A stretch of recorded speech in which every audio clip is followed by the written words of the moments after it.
go.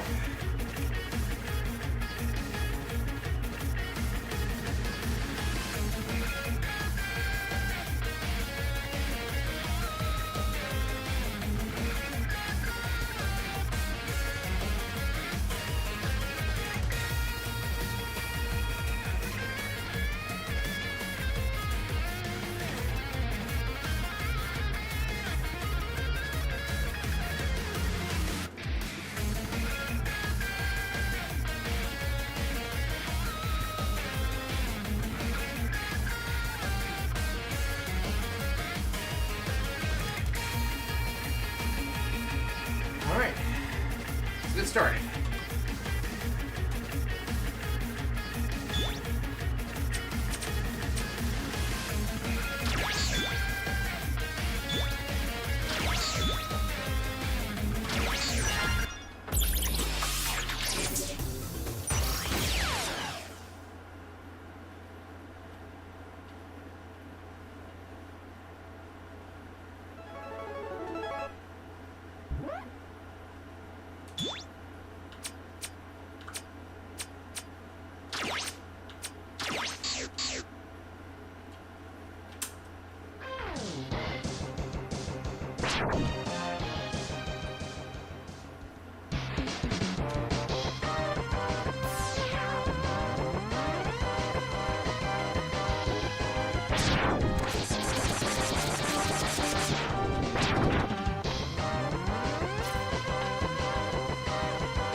So what we're doing today is, because I'm still working on that video where I compare every port of MegaMan X, I need some footage from the Xbox One version, and I just haven't got it yet. Plus, this is also an opportunity to test out my MegaMan 11 HyperCin Xbox One controller.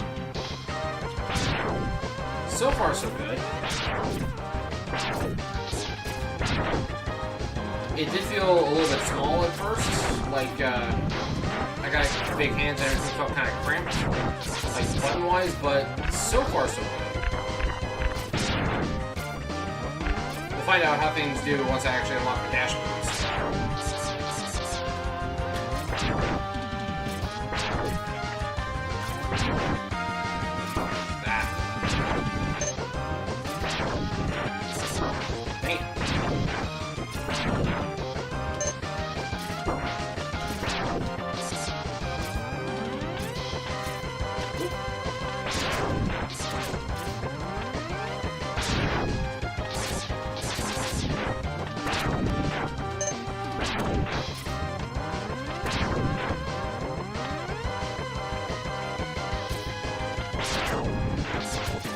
There we go. Riding on cars.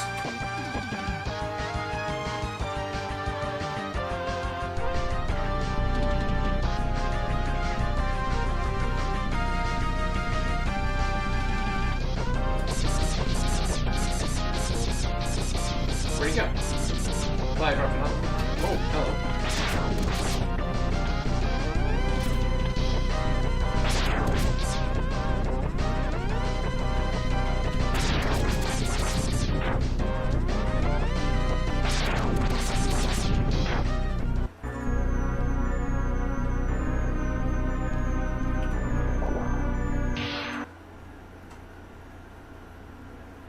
Sorry if there was a sudden change in the audio. I forgot I had the Elgato capture software also running, and it was bringing in the desktop audio, but it was just producing the same audio as the game. So if there's a sudden dip in the audio, that's why. Really should have checked that before I started. Ow. Hey David, welcome to the chat. And I'm paralyzed.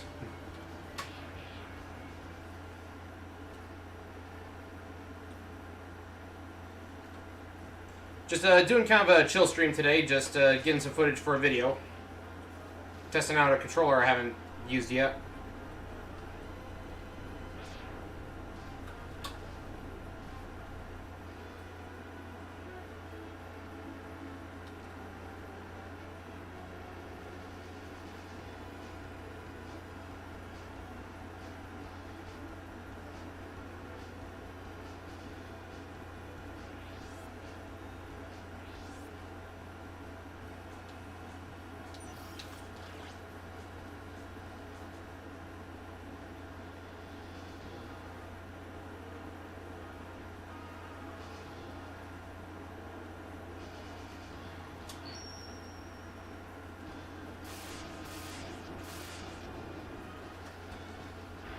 So I think I'm going to try to do something that I haven't done before with this playthrough. I'm just going to take the opponents in clockwise order.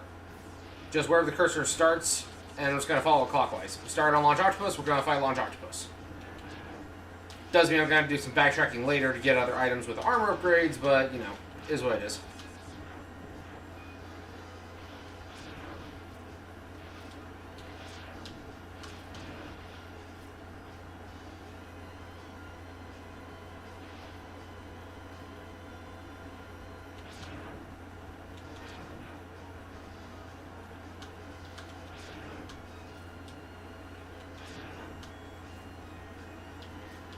Ah. There we go.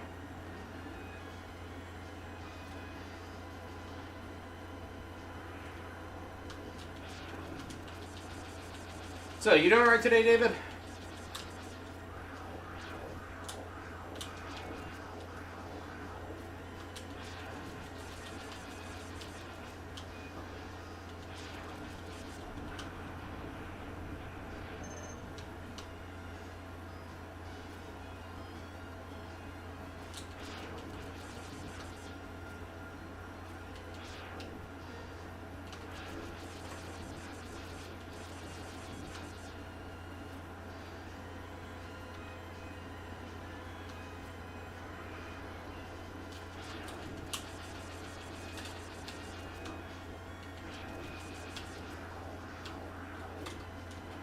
Nah, dang it. Ah, you work nights usually? So does that mean that you're just now waking up?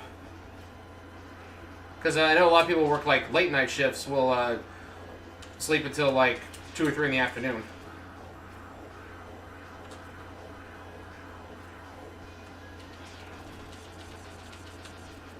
Ah.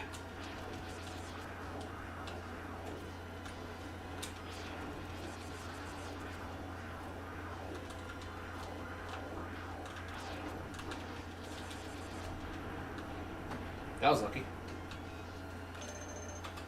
Working, or mostly just having this on in the background while working on some stuff. Well, glad we can brighten up your day just a little bit. Yeah, pretty sure everyone who's subscribed to this channel has played or watched someone play MegaMan X countless times, so not too much going on visually. Like I said, just gathering footage for future video. That Retro versus Redux, which is where we compare every version of a game with the same title that's been released.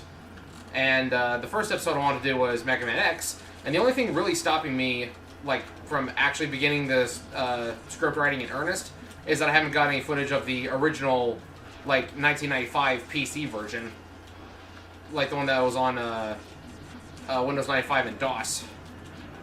I have the disc, but I just haven't been able to get DOSBox set up to play it right. I'm a complete scrub when it comes to computer emulators and things like that. Although Rio has been helping me get my Steam Deck emulators organized, and apparently that one has DOSBox on it. So even though I have the disc, I might just like download the game and play it that way, because it's abandonware at this point, as far as I'm aware.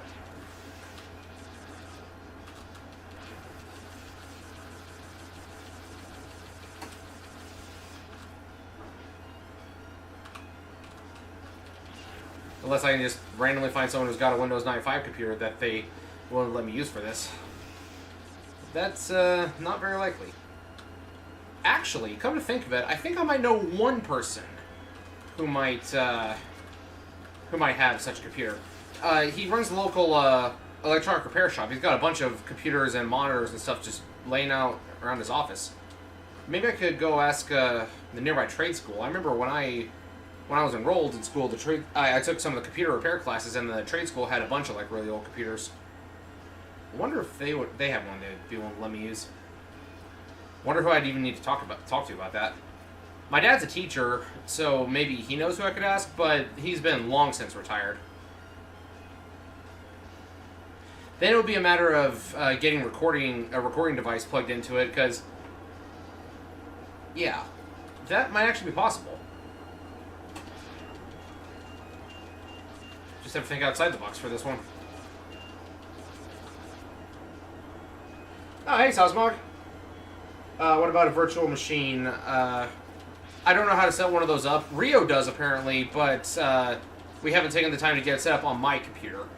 Might do that next time next time I have him over, if we aren't doing anything with my Steam Deck. But, so we did a Digimon stream yesterday, and even though Rio did pick the game, he said that he wasn't really happy with streaming it, because of just how many random encounters there are and how frequent, and there's no real good escape options because you can't always choose escape. So we are still going to continue playing Digimon World Data Squad, but we're going to turn that one into a recorded Let's Play, and I think our next stream that we work on together is going to be us playing Phantom of the Network. I think it's what we agreed on. I already have those installed and set up on my computer, so we can probably just run it from here. But, like I said, I'm solo streaming today. Not before I did the early mornings for so long that my body doesn't let me sleep past 8 a.m. Yeah, I kind of know that feeling, even if my pet birds don't wake me up with the sunlight, because at this time of year, at this time of the country, the sun rises around 5:30, so even if I have my alarm set for 6, a lot of times the birds will wake me up because they always get up with the sun. But even if the curtain's up and the sun is not shining in, my body will just automatically wake me up around 5:30ish, just because there was a time when I woke up at 4 for so long that I just got used to it.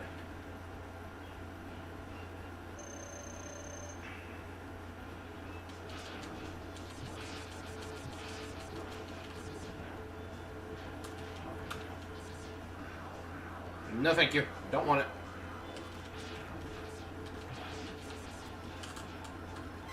Yeah, that wasn't happening. Need to install a driver for a recording device on older Windows builds.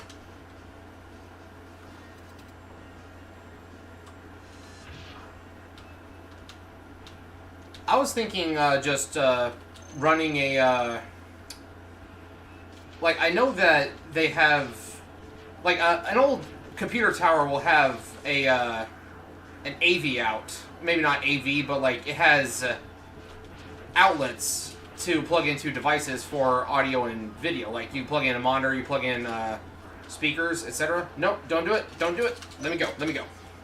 So I was wondering if I could just plug those into something and plug that into my capture card. Or plug that into my computer and screen record it.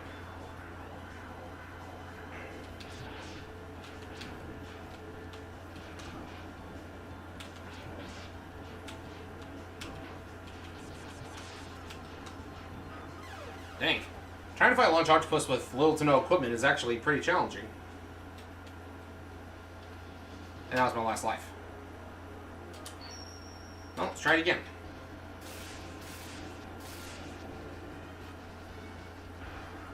Data Squad will work better as an edited Let's Play due to the encounters. Yep, exactly. I imagine that MegaMan Star Force 2 will be very similar. At least in the Star Force games, you can equip sneak runs, or invisibles, or whatever they're called in Star Force.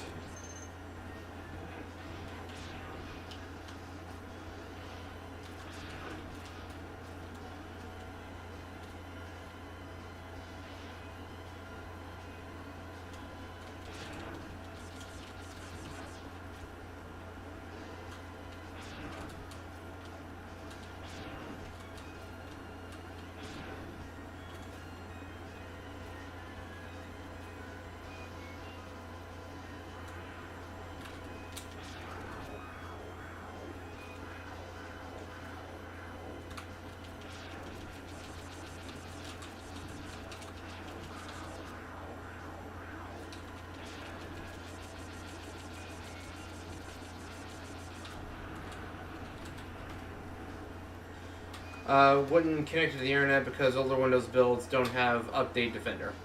Yeah, that kind of reminds me. I actually went to college with someone. I'm pretty sure I said this. I'm pretty sure I've said this before. Maybe not on stream, but like on one of our older videos. I went to college with somebody whose laptop, the operating system was so out of date that it couldn't be in date. Like, he couldn't install updates because the software, like the operating system, was too out of date for it to update, if that makes any kind of dumb sense. Because, you know, and I remember there was a while when Windows was always pushing new updates. It's like, oh, you got Windows 7? Let's just auto-install Windows 10 for you. Now it's like, oh, you got Windows 10? Let's auto-install Windows 11. And, like, his looked like it was running, like, Windows, like, older than XP. I don't know if it was quite 95, but it looked really retro. Like, it had the gray boxes and all that. And, he said that he couldn't update it. So, looked really nice and nostalgic, but, oh, wait, did I pick up a sub-tank earlier? No, I didn't. There's not a sub-tank in the SNES version of this game. I don't think. No, there might be in one of the other versions of the game, but it's not in the SNES version, I don't think. Let's see, sub-tanks are in Flame Mammoth, Armored Armadillo, Sting Chameleon, and Spark Mandrill. Yeah, no sub-tank in this area.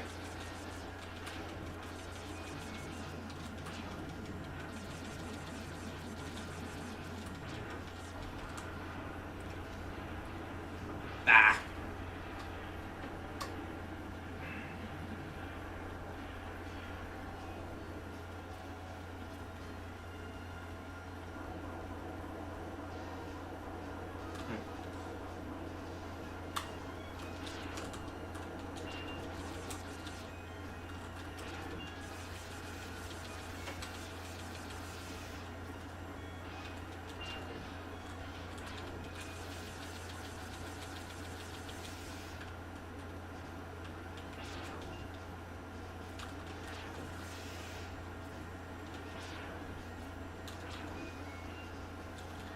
Ah.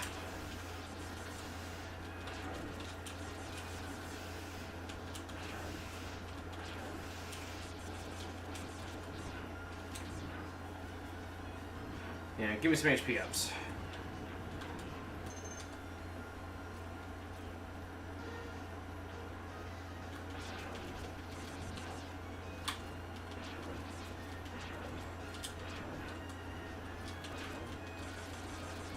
Got it.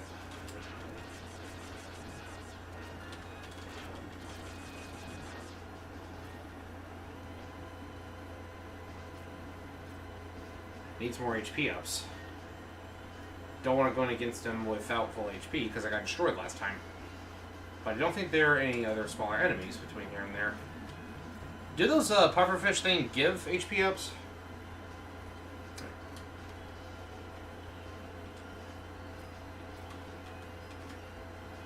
Should have... You should have used USB drive to update it to Linux or something newer. Yeah, the Launch Octopus fight is pretty awesome. Ah, there we go. If I can survive long enough. Yeah, I guess the pufferfish things don't drop items. Alright, so let's go in, just try my best. For those who have joined in a little later, what I'm doing this time is I'm not doing any specific challenge run, I'm just fighting the opponents as they appear on the screen clockwise. So Launch Octopus was first. Nope, nope, nope, nope, nope, nope, nope, nope, nope.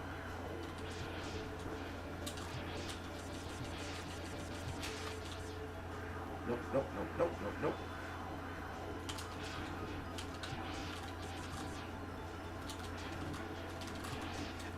I submitted the MegaMan panel that Rio and I made to a convention that I'm going to later this year.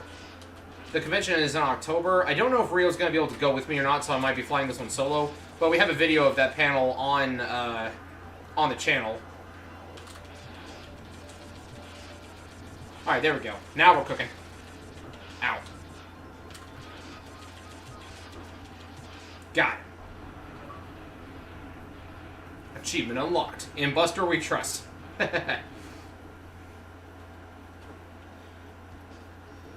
get FPS. Oh, hey, Sir Isaac, glad to see you. FPS Mega Man game would want there to be fight cinematics. Poor soul without the dash. Yeah, I'm getting that next level though because I'm going to fight Chill Penguin next. Makes me wonder how, if Game Champ 3000 ever decides to do the Mega Man X series, I wonder how they're gonna handle certain bosses in the X games. Yeah, the Maverick Hunter FPS that got scrapped. Closest thing we got now is, what is it? 8-bit online deathmatch or something like that.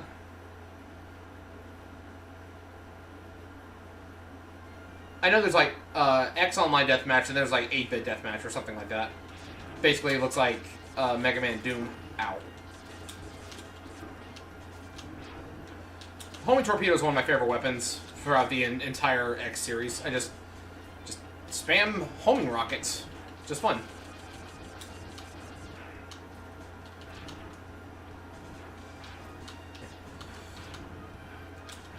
I think it's really funny that, like I was talking about that convention a second ago, I think it's kind of funny because I was already planning on bringing back Frank West from Dead Rising 2 off the record.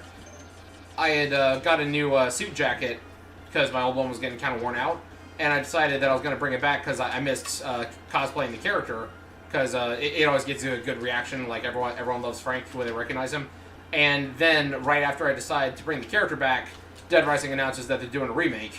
And then, of course, there's a big Capcom sale where all the Dead Rising games, except for, like, the first one, are on sale. So, Rio and I both picked up basically all of them for Steam. I don't have Dead Rising 1 or 3 on my Steam Deck, but I have Off the Record and Dead Rising 4, and I have access to all the other games in other fashions. Like, I got 4 on PS4.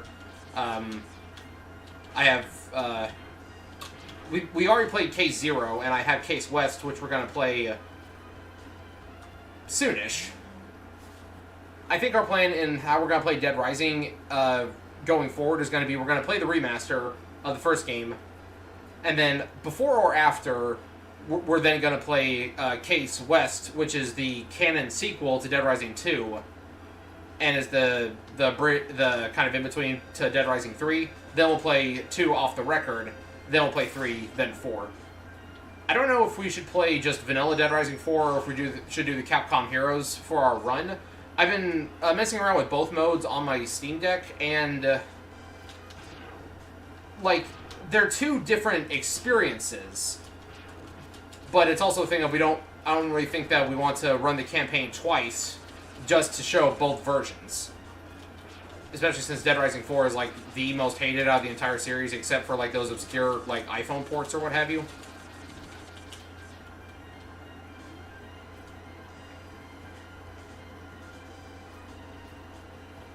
There we go. One moment.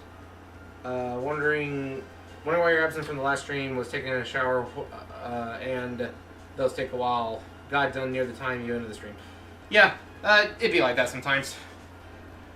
You know, gotta do what's best for you. When it comes to, whoops. Gotta do what's best for you when it comes to health, food, hygiene, everything. Do what makes your body happy. In a constructive way.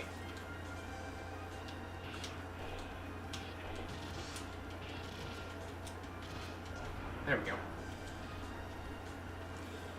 Yeah. I mentioned it earlier, I'm playing with the, Gimp My Ride. Destroy a ride armor. I didn't realize that was an achievement.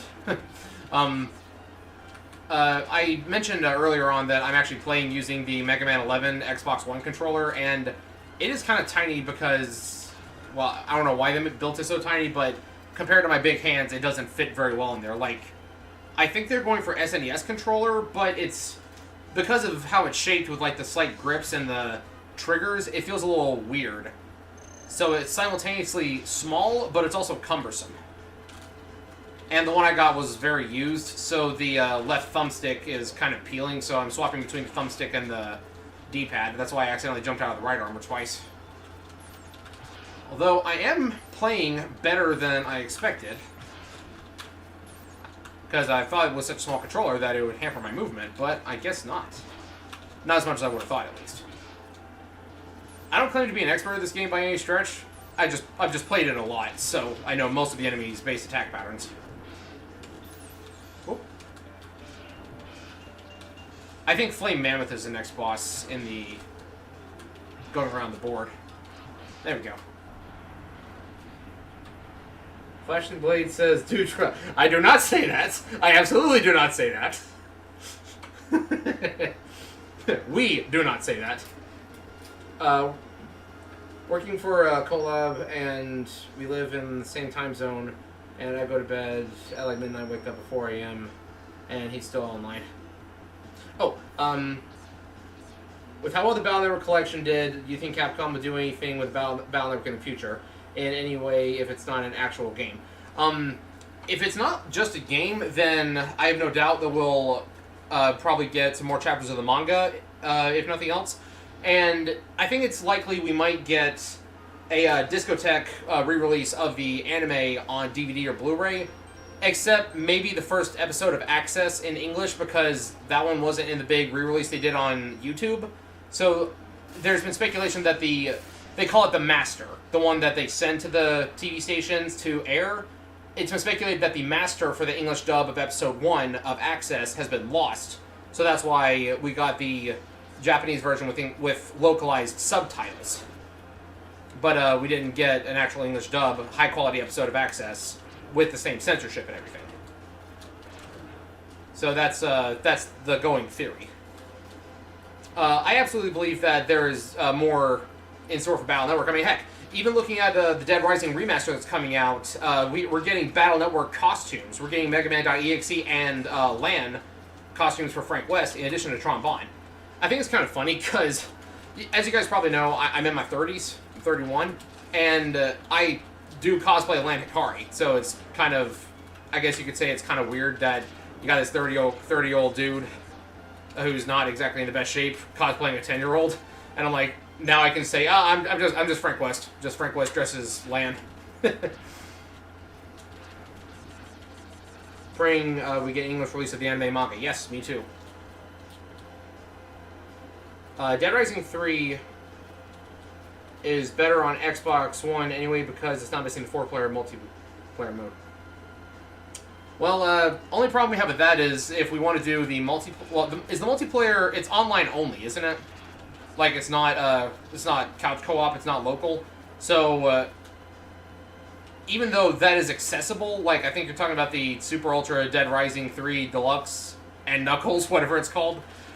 But Dead Rising 3, as far as I'm aware, the co-op, just like with the other games, is online only, and that would necessitate us owning a second Xbox One and having 2 copies of the game. And while I am looking into getting an Xbox Series X in the near-ish future, like maybe before year's end if I'm lucky, because I want to have and own a physical edition of the Dead Rising Remaster, even though I am getting it day 1 for digital launch. The physical disc doesn't work on regular Xbox One, so it's going to be a Series exclusive. I guess the Xbox One has semi-officially reached the end of its lifespan. You know, for years, those torpedoes in the background, I always thought those were like squid skulls kind of thing. Like, because you see that little line down the middle kind of looks like the separation of eye sockets, and then those fins on the bottom look kind of like teeth. Especially when looking at them in the more muted bluish and greenish color palette of the Frozen stage for Flame Mammoth, I always thought those were like squid skulls. Which, like, I know now squids don't have skulls, but everything here is a robot, so... Wait, do squids have bones? I don't know. I'm not a marine biologist. I'm not expert on animals in any capacity. The controller worked better for with the D-pad swapped to the joystick. Cosplay as Scientist Futureland. I mean, yeah, we did get a semi-official look at him in the 20-year anniversary manga.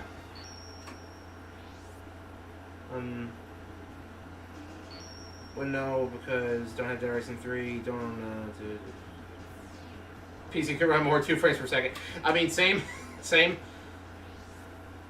On the plus side, because Rio helped me get my Steam Deck up and running properly, I can continue my Let's Play of Dissidia Final Fantasy and have it look spectacular, because I can run it off of that instead of using the PSP with a HDMI converter.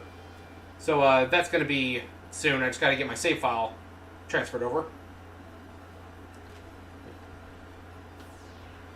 But yeah, one thing that I find slightly concerning is that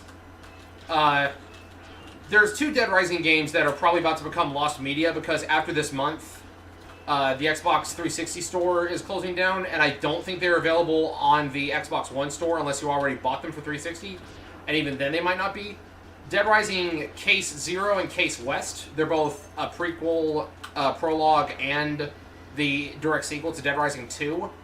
They're digital only, and they're not on Steam, and as far as I know, they're not on the Xbox One store. Like, I can view it on the Xbox One, like, library store thing because I bought it for 360, but I think that it's only on 360.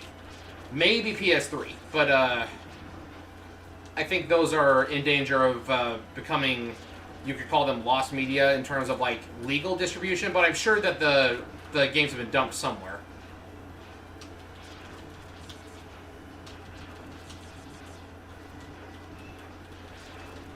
So the problem I'm running into here is that the D-pad is in a different location than I'm used to on a SNES controller, and while this controller is shaped like an SNES controller, the D-pad's in a slightly different location, so my muscle memory is not quite the same, and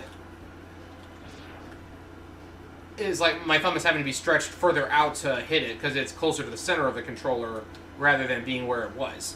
So it's taking more effort to use the D-pad than it is the joystick. But again, the joystick, the cover's coming off, so probably gonna have to replace the cover of this thing really soon.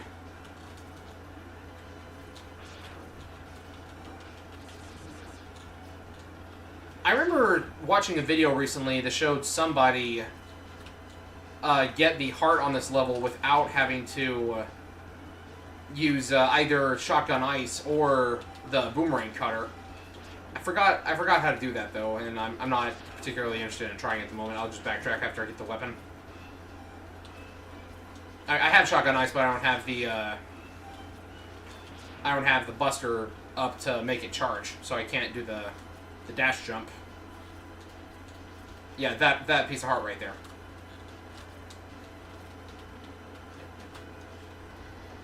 K0 and KSWS are not on PS3.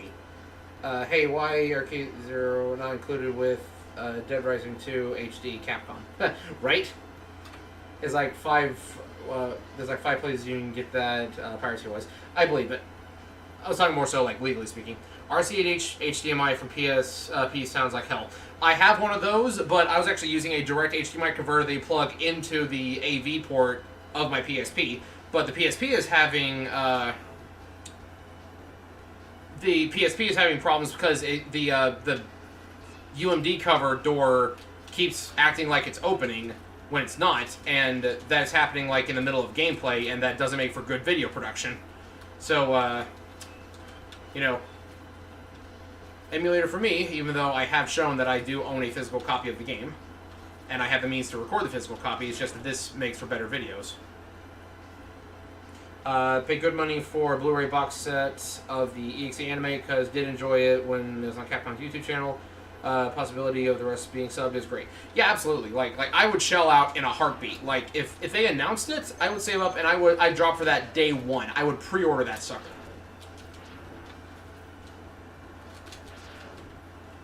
So here's one thing that I don't know if it is meant to be a Gundam reference or not.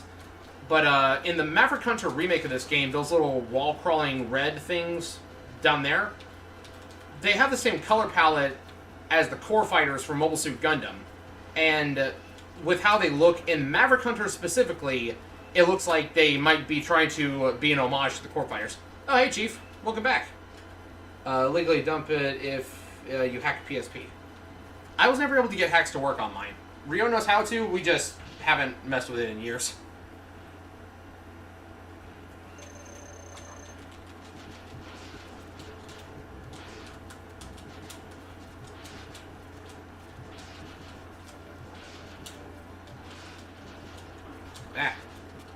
Nope. Ouch.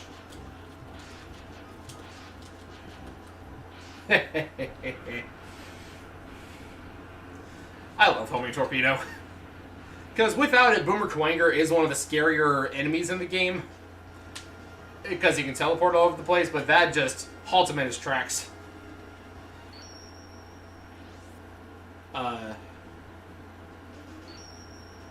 Yeah, trying to make that jump is kind of rough, but honestly, I didn't even know that using Shotgun Ice was the standard way. I always just went in with Boomerang Cutter. PSP model. I'm fairly certain it's a 2000. It's a black slim. 100% see Discotheque subbing the rest of the EXE anime. They did it for the Digimon movies and original show, and put more effort into it. Yep. Did they ever do a Mega Man Gundam crossover? Not officially, but there have been countless Gundam references in Mega Man, including there being models, like, there being, like, graphics of mobile suits appearing on some character models, like, on the textures in Mega Man Legends 2. You can't see them in-game, but they're visible, like, in a model viewer, or in a texture viewer. So I have no clue why those are there.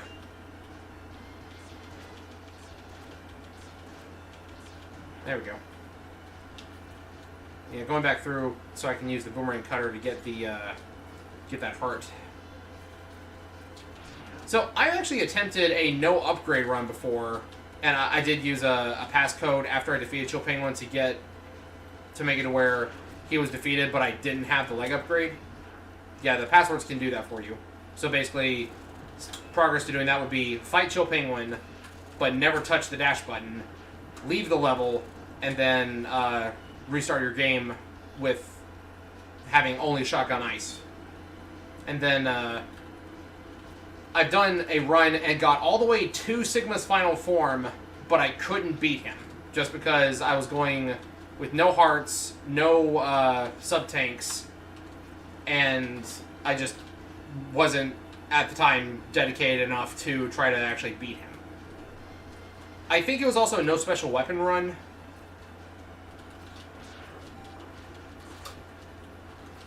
And, like, you can defeat Sigma without using any special weapons, but you only do 1 damage to him at a time. Ow.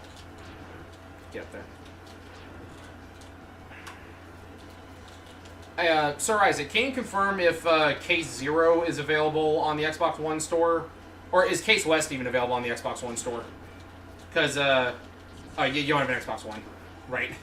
I was going to ask you to go check, but if I check while I'm logged in, it'll just show up as, like, games that I already own, so I don't think that would help anything.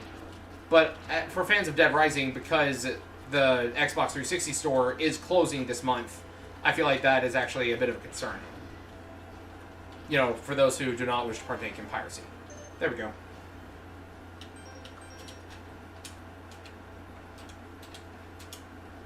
There we go. Mega Man Metabots crossover.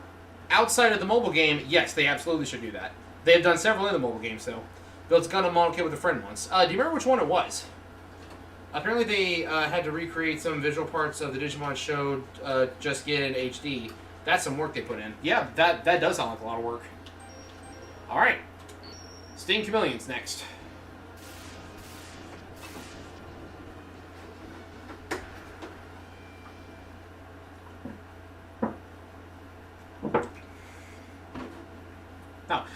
So here's a random thing for you.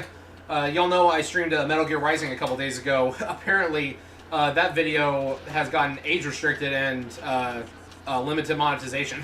I wonder why. Like, for some reason, occasionally they'll just randomly throw a, hey, your video has limited monetization because it's not suitable for ads.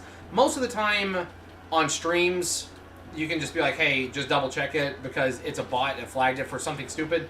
And it's usually fixed within like 24 hours. But for some reason, yesterday's stream was different. It said, after verification, we can confirm that this video should be restricted. And now it's age restricted too. So if I hadn't said to review it, then it wouldn't have gotten restricted. I wonder why though. I sent an appeal for it. I ain't too worried because, again, it's just a little stream of Metal Gear Rising. It's not like It's not like that's one of my big money makers, like in real life or YouTube or anything. Just something I'm doing for funsies, and I have access to the footage myself, so if I need it for a video, I can have it later. That episode in particular did have a lot of swearing in it, but there wasn't any like excessive bloody violence, so I don't know why that one got age restricted.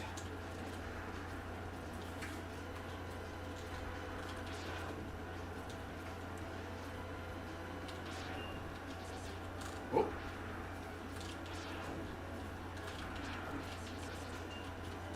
How much HP does this thing actually have? Did we ever get a number on that?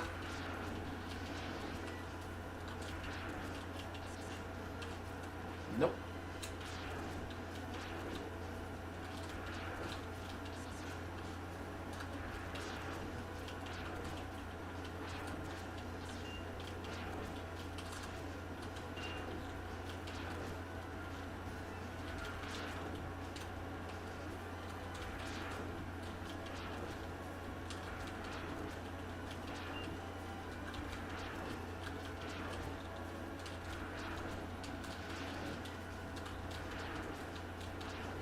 There we go.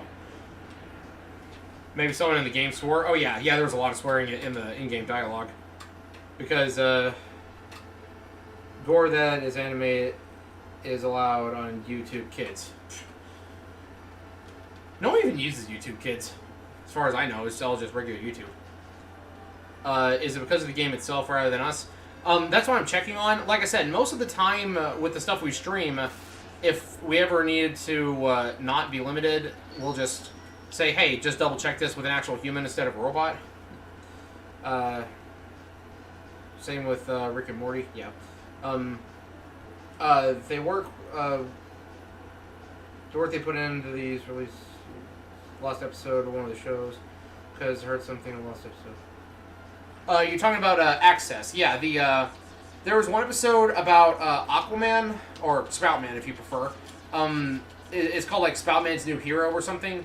And it was only aired once in Canada, and it was thought to be lost media for a while because a readily available DVR recording of the episode that is always floating around on like torrent sites and archives and all that was never present. So everyone thought that that episode was lost. But apparently they had the master for it, so we got the HD version when they posted it on YouTube. Then, of course, you know, the good people of MegaMan community decided to archive everything, and now those are available if you just go looking for them. Again, the only one that's really missing is the first episode.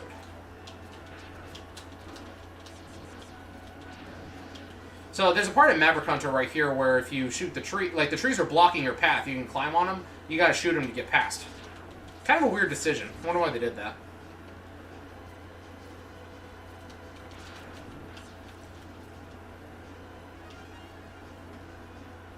People with PC cameras, okay. Why do they put damage numbers? Why do they put damage numbers to each weapon shot in the code? Or do they put damage numbers to each weapon shot in the code? I don't know. I never looked at the code in this game. Oh, you mean the Digimon release? I don't know. I couldn't tell you on that one. I don't, as far as I'm aware, there weren't any episodes of Digimon that were aired in North America that were, or let me rephrase that. There weren't any episodes that were completely cut. There are several that were cut up and rearranged, and sometimes you had to take parts from other episodes and put them into different ones for censorship reasons in order to meet time codes, or not time codes, but time slots, run times and all that. Like, specifically, one example that I can think of is the episode with Puppetmon. The episode where he kidnaps TK, he's chasing him around the house with guns, and they had to cut a lot out of that episode in the English version. So the runtime was kind of short. So they actually took the very end of the previous episode, which was War Greymon fighting Metal Seedramon, and they taped that onto the beginning of the Puppetmon episode. So, War Greymon beating Metal Seedramon was at the very beginning of the episode with Puppetmon. So, it did make for some kind of weird edits. But, yeah, the censorship is kind of weird when because of what it does to, like, the rest of the series. Like, how it the flow of everything else.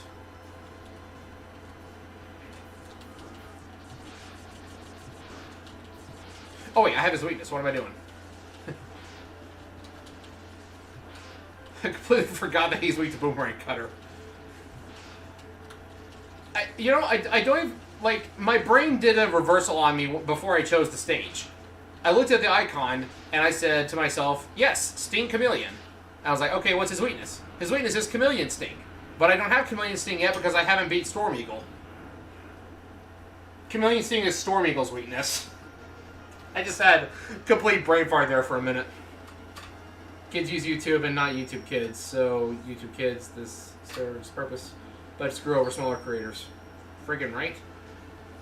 Yeah, that's what I'm saying. It's like, they don't actually use the YouTube Kids app, they use just regular YouTube. And, yeah. Bro, Digimon was trying to bust a cap and some other... Yeah, yes. Yes. Absolutely. With a 44 Magnum specifically. So, let me paint the scene for you real quick. So, English version versus Japanese version. English version, Puppetmon shows up to, it's... I'm trying to remember the event that just happened, but it's when TK and Matt are off by themselves. So Puppetmon throws his, like red trap putty thing and, like, ties up Matt, and he falls to the ground. So he says, I'm not here for you, I'm here for TK. And TK is like, okay, if I go with you, will you leave my brother alone? Yeah, sure, that's fine. So they go off and just go back to Puppetmon's house, and then they have to go rescue TK later. In the Japanese version, same thing happens, but before they leave, TK is like, what kind of game do you want to play? And Puppetmon, or Pinocchimon, as he's known in the Japanese version, says, I want to play with this. Tosses TK a freaking SMG. TK drops it, and it repeatedly goes off on the ground, even though no one's pulling the trigger. And he's like, I can't play with this, I'll die. And Puppetmon says, yeah, dying for real is what makes it fun. And later in the episode, he is chasing TK around the house with a freaking 44 Magnum. And, you know, in that episode, you have Blossomon and Mushroomon. They're in that one room where TK goes to hide. Well, in that room, in that scene, there's some choppy editing because in the Japanese version, they say, yeah, TK is hiding over there in the corner. Puppetmon goes to check, but he's already moved. So they're like, wait, why is he not there? In the Japanese version, Puppetmon turns around and just shoots both of them where they stand with the 44 Magnum, and they die. Like, they just, like, a human gun apparently is enough to kill a Digimon. Like, they just up and die. And then, like, that's the reason why Puppetmon was halfway in the room, and why he was facing that direction, why they were not in the shot when they left the room. So the editing of that episode was kind of choppy. Yeah, when you look into some of the edits that they make and some of the censorship they did, get on the center of the ladder, please. It's kind of silly. It's kind of weird. All right, so jump. Success. American toy. Dang right. America!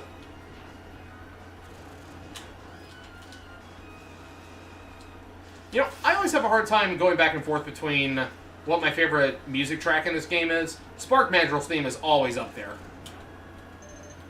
I especially love Turbine Montage's video, something about MegaMan X, to where X is just dashing his way through Spark Mandrill stage.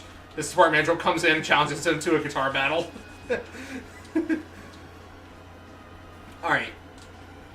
This level might be a little challenging because you saw me having to jump over the electrified floors. I'm also going to have to deal with the Thunder Slime without... I'm going to have to deal with the Thunder Slime, and he's still going to have his electric bolt attack thing because I didn't crash the airplane on him first. Ow.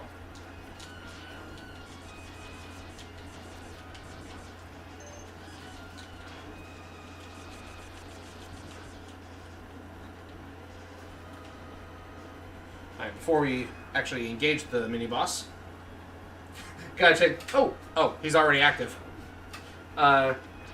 Check out the new releases, they put some effort into them. Why is it... what is a meter? Why do I have to talk to kids about them? Why have to talk to... I'm sorry. On Streamlabs, the back part of your message is covered up by the little heart icon or I can give it an emoji reaction, but I can't move it. It won't let me disable it, so I can't see what that says. Ah, here it is. What is a meter, and why do I have to kill one of them?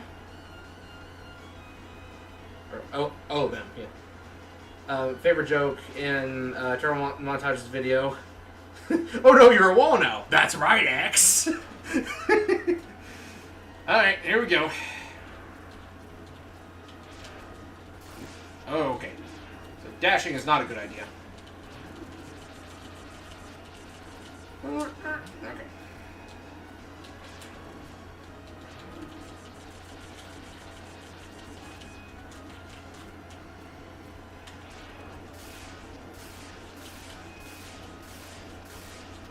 Dang it.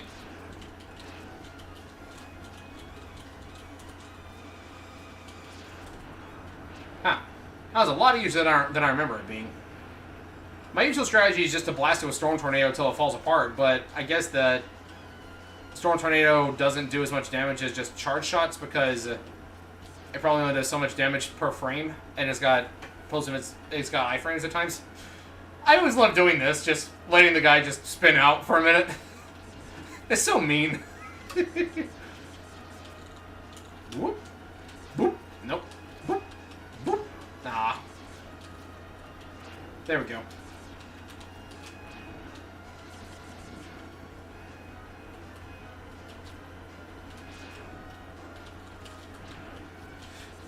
Yeah, there actually was a website at one point you could look up. It was called Digimon Uncensored. It was just like a little blog thing where someone would take screenshots of the Japanese version and compare it to the North American version. And, they talk about the differences in, well, both airings. One thing that it does kind of completely... It is inconsequential in the English version that they removed it, but it does make the episode kind of darker. It's an episode of Adventure Zero 2, the one where they go to the desert town and where they meet Starmon. Yeah, it's the one that's got a Deputymon, the Revolver Digimon. He, they of course cut down him shooting a lot and banging his gun on the jail cell bars and all that, because I'm surprised they didn't just remove him entirely because he's literally a walking gun. But in that episode, Starmon was actually building a gallows, like, in the town center. And, gallows are where they hang people. And so it's implying he was going to hang the Digidestined under the orders of the Digimon Emperor. But yeah, that was completely removed from the Japanese version. Like, even before he had the ropes and the nooses set up, it was just like a platform. They cut out any scene of him building the platform. They completely removed it. Ah.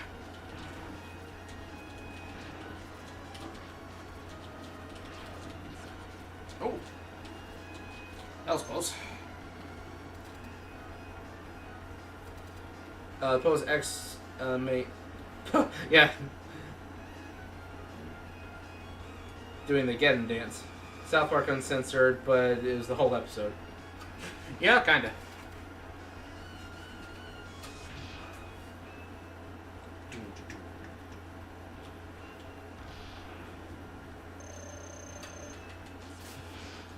Ah.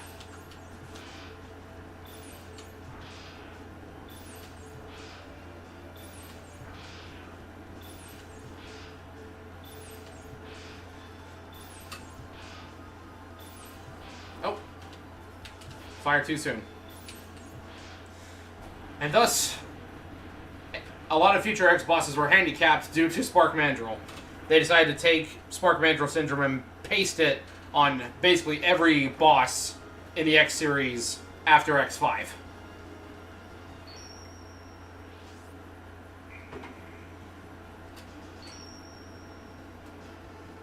Yep, a gallows.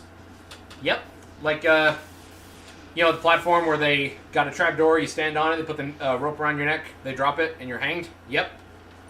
Now, at no point in the episode did they ever go up on it. I think that there's a shot when they beat him, like, a big shockwave blows it away or something, but at no point do they ever get close to it. But he doesn't, as far as I'm aware, he doesn't flat out say that he's going to use it on them. Not to their faces, but it's heavily implied. So, yeah. You know, great show for kids. Talking about that is probably gonna get this video demonetized too. Ski YouTube.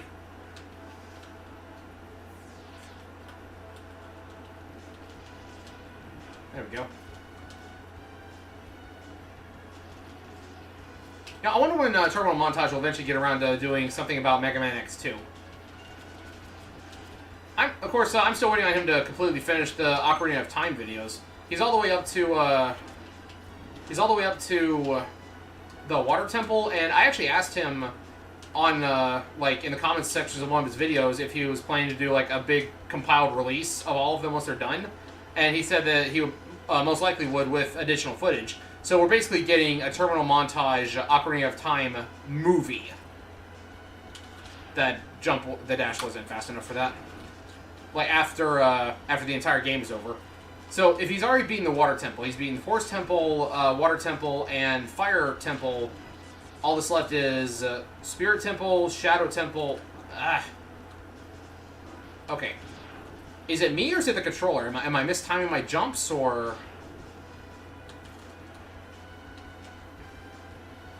Let's see. Shadow Temple, Spirit Temple. Because there's 6 temples you have to go through, right? There we go. That should do it.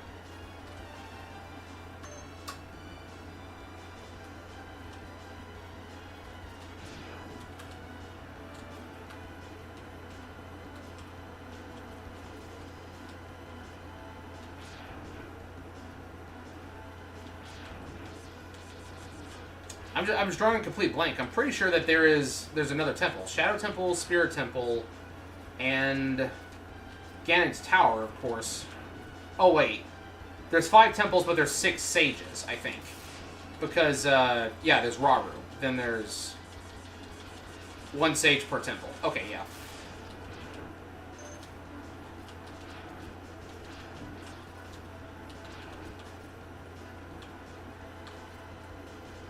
I would say it's been a while since I played Ocarina of Time, but I actually was playing it earlier this year. Pretty sure it was earlier this year. I don't know. Time kind of has no meaning to me in a lot of ways. Just, I often forget when stuff is. Like, we're almost halfway through July, which means that the year is already over halfway done. It also means that time is running out for me to get some certain scripts done and written.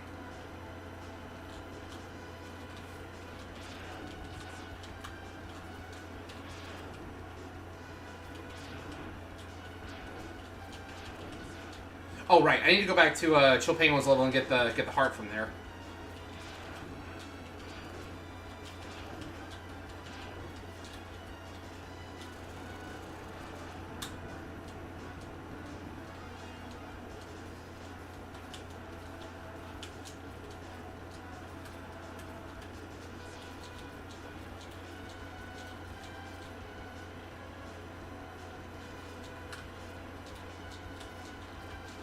Come on, get up there. There we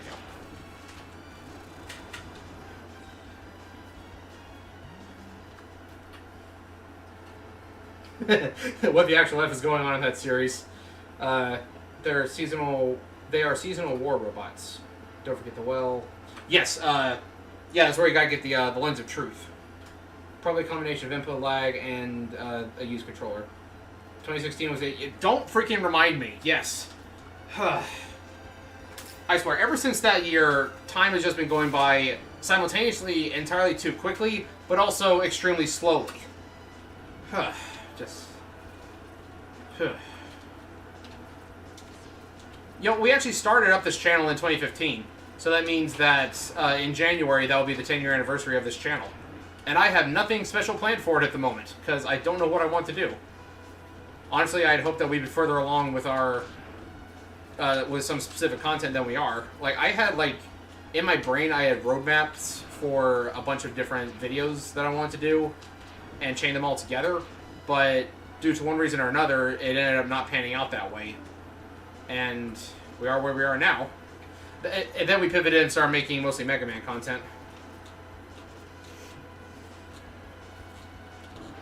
I still go back and do a lot of those videos. It's just going to be like, it's just going to be a lot later, and some of the jokes and memes that I want to reference are not going to be nearly as relevant. Right. Storm Eagle. There we go.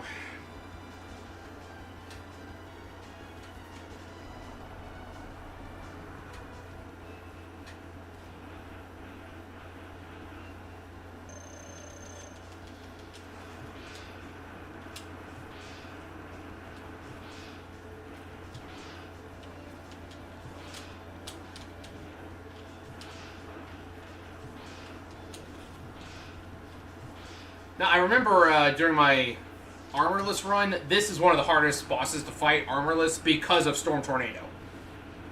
Pretty much the best option you have, especially if you want to do this on Maverick Hunter, because it's no longer just a wave, it's like a continuous like wind beam. The best option there is to just take a hit and just invulnerability frame your way behind him if you can. Alright, so I'm going to quickly go back to Chill Penguin stage and grab that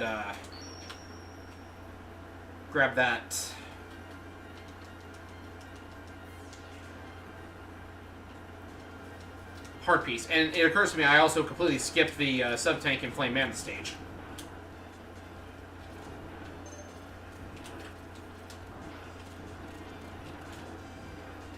Don't need to use all of it before I get there.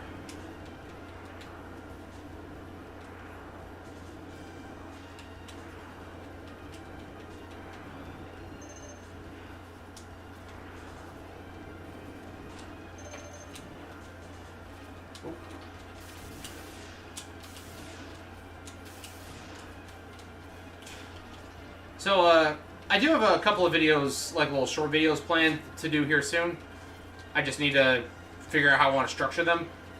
I want to do a video covering all of the other series references and Mega Man Fully Charged. I'm pretty sure I talked about that on stream already. Another one I want to do is talk about all the different Mega Man references in Dead Rising, because there's quite a few of them. And I noticed that Dead Rising 4 got a lot of them wrong. Like, just to give you a couple of, like, little tiny ideas. They call the Mega Man helmet in Dead Rising 4, it's a Metul helmet. You know, the little, like, worker helmet with a cross on it. But they call that a Mega Man helmet. Freaking bug. Go away. And the base costume, the game calls it Base Cross Mega Man costume.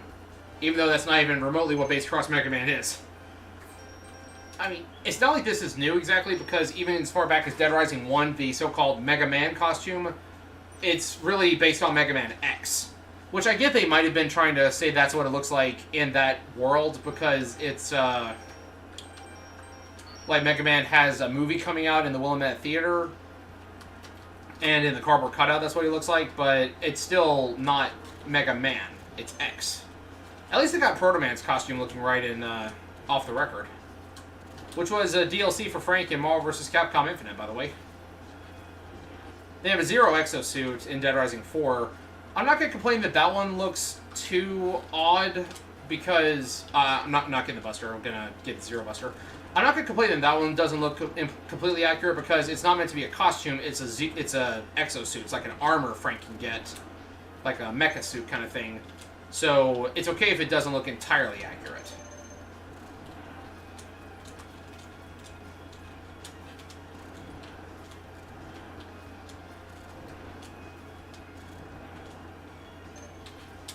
Jump. There we go.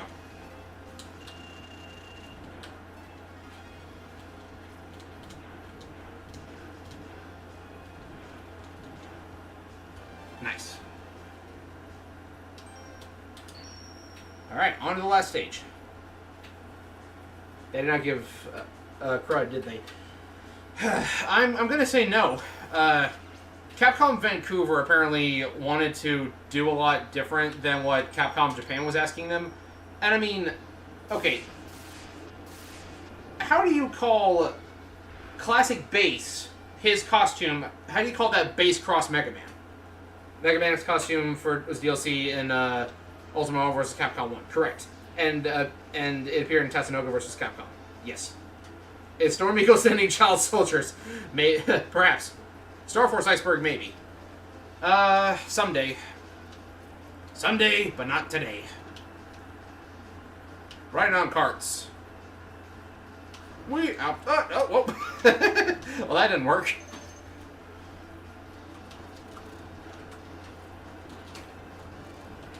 Don't need to use too much of that. I need to destroy the mole borers.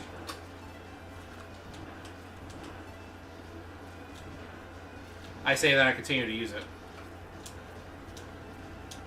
Right. Destroy you first so you don't break those platforms up there, because I need to get up there. And now let's just go back and grab the sub-tank. Nice.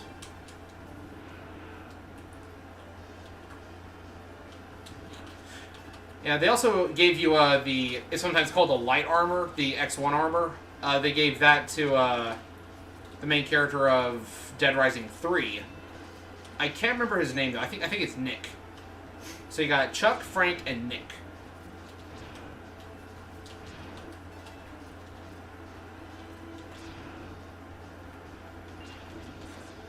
I just hope that the MegaMan EXE costume is semi-accurate. I know body type-wise is not going to be, but that's okay. It's not actually Mega Man. It's Frank wearing a costume. But I hope that it actually looks like Mega Man EXE.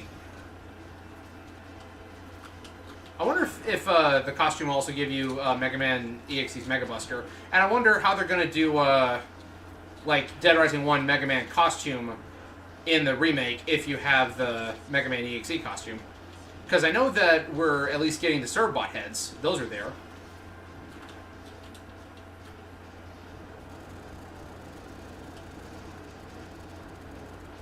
Nice. Right. Not time to get the Hadouken yet. I don't quite have all the parts.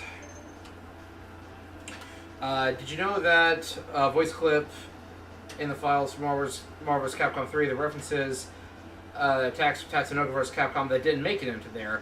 Voice lines for real Mega Buster. Really want to see PS4, Miles, Spider-Man, Talk to Lan, and MegaMan.exe. That'd be really cool. I believe I actually read up on that a couple days ago when I was checking the Marvel vs. Capcom wiki. Like, after the game's re-release got announced, I was just perusing. I was looking at Frank's page, because, you know, we got an announcement for both Marvel vs. Capcom and Dead Rising, so I'm like, yeah, why not look at Frank?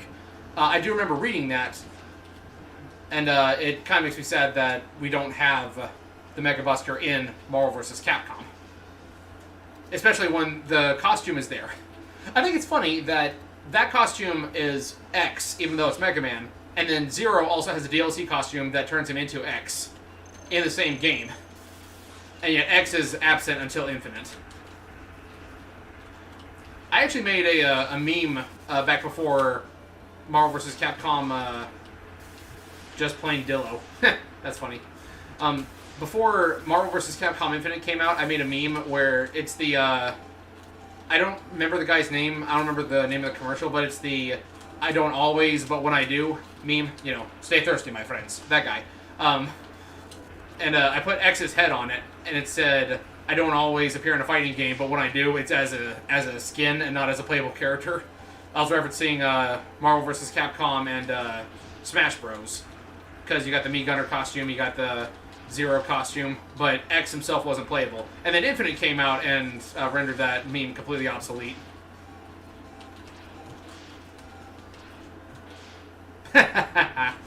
He landed on the very tail end of that Buster shot. Nick, the co-op partner. Co-partner named Dick. Those voice clips were from TJ Rotolo, and they were made for Marvel vs. Capcom 3. Same though when Frank was going to be in 3 Fate of Two Worlds, was going to be much like TVC Frank. Yeah, they wanted to have him in there, but due to time restraints and complications, they couldn't. That's the same reason we also didn't have Maniacs in Dead Rising 4. They said because budget and because time complications. Because each... did I say Maniac? I meant to say Psychopath. We didn't have Psychopaths in Dead Rising 4. We got Maniacs instead, which are basically just souped-up grunt enemies. But, you don't think about this, but every unique boss in Dead Rising is kind of like, well, in Metal Gear Rising as well, in that they all have their own theme, they all have their own custom AI, and they all have their own custom weapons and drops and flags that you got to trigger in the game. And we have a sandbox game like Dead Rising where you can revisit the area multiple times, and you guys see how it affects everything. That does make some sense. Proto-Man EXE would have been good for 0. Yeah, I think so too. Alright, did I get all the hearts? I think I did. Pretty sure I did. Nope, I did not. I completely skipped getting this one when I was playing the level earlier, and I don't know why. Beta build of Fate 2 Worlds, character have portraits for Frank and Doc Ock. Wait, Doc Ock? Really? Marvel's Capcom 3 character theme, one lyric, want to take you for a ride. Yes. So Doc Ock was going to be in Marvel vs. Capcom, but he wasn't? Come to think of it, yeah, I don't remember him being in there. I also don't think we got many Fantastic Four characters outside of Doctor Doom, and wasn't Super Skrull one of Fantastic Four's enemies, or am I off base with that one? Because I know in the MCU the Skrulls are more associated with Captain Marvel, but Super Skrull was in Marvel vs. Capcom 3. There we go. Never hurts to be careful. Oh, haha, you're funny. You guys can tell this is my first time playing this version of the game, which plays pretty close to Destiny S version, not gonna lie. I'll probably do another run off camera with a regular Xbox controller just to see how it feels different. Because I do want to make a video talking about this controller too. You know, might as well.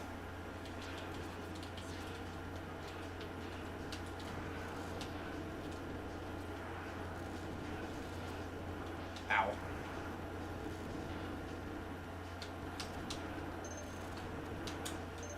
Willing to bet most of the achievements for the game are actually tied to the X challenge.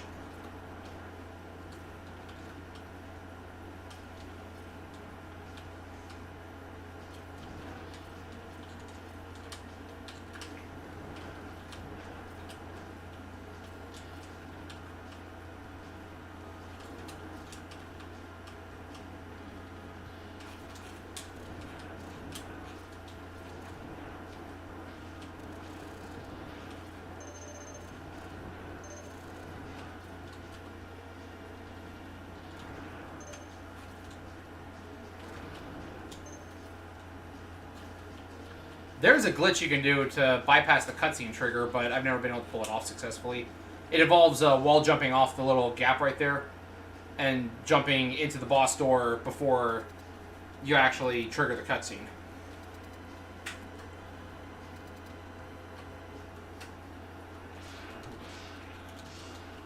Alright. Really want Capcom to remake a full remake for X2. Yes, that'd be awesome. Doc Ock was meant to be in the game from the beginning. Tentacles were hard to program, so it had to be cut from both original and Ultimate. Not 3. Super Skrull is Fantastic Four. Right. Nope. How about you turn around? Go the other way. That's my favorite thing to do, just whoop. Don't need to use too much of that because that I need that to fight the boss of this stage, because I don't have the Hadouken yet.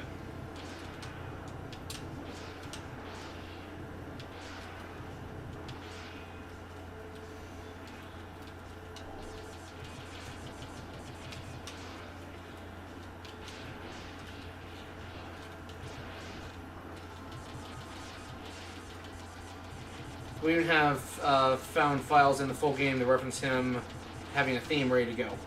Secret Invasion, Blade type, wait. You have a bad type writing a little. It's a thing. Okay.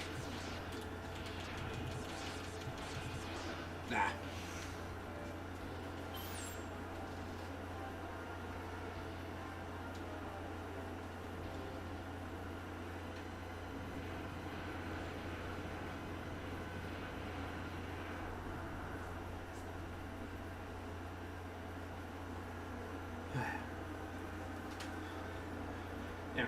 It's fine, Chief. I make mistakes like that too. Sometimes.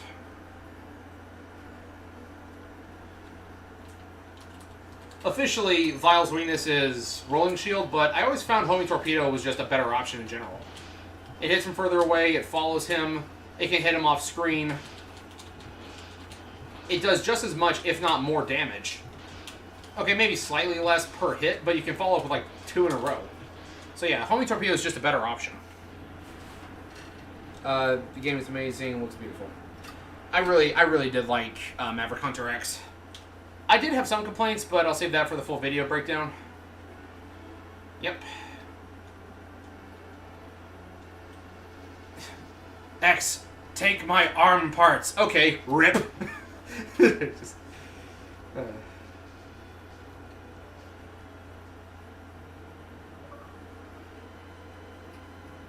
Rearmed. Receive Zero's arm part. Okay, okay. So I'm willing to bet there's another achievement for getting the oh, there we go, first armor for completing everything. Yeah.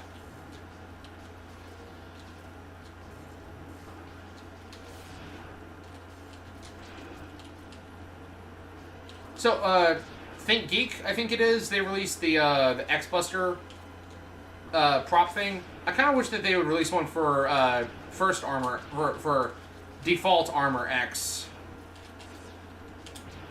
or ultimate armor X. Like, I want more busters, and I wish that they weren't super expensive. Like, that one was actually relatively cheap compared to a lot of them. But like, trying to find a proto buster, or better yet, a Proto Man helmet, because those actually I don't think ever went into full production. Ah.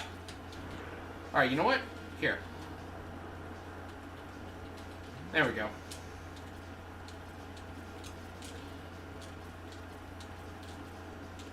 Just bypass all of this.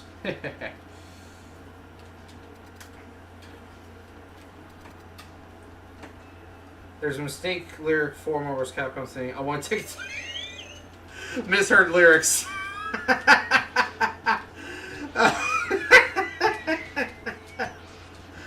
Oh, that's funny.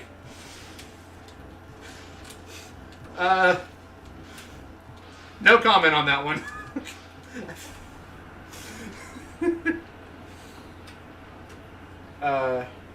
Can't explain here, but Comic Drake has a video on Secret Invasion that should explain it. On PS4, Xbox One, PC, get a remake.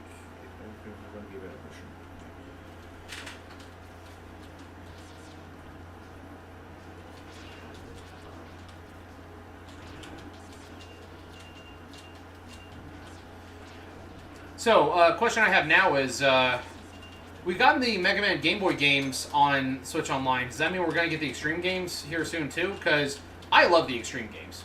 Like, I really do.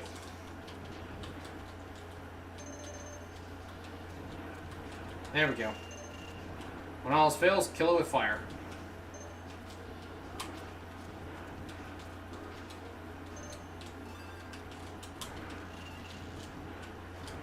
And when that fails, shoot a tornado at it.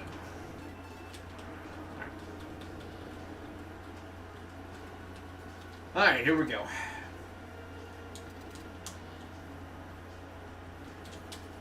Thought my B button was getting stuck for a second. That's not good, that's my dash button. I've been considering doing a randomizer of this game before. Like, I watched a couple people do one of these. Like, I think I watched Shadow Rock do one a while back. And I thought it looked pretty fun.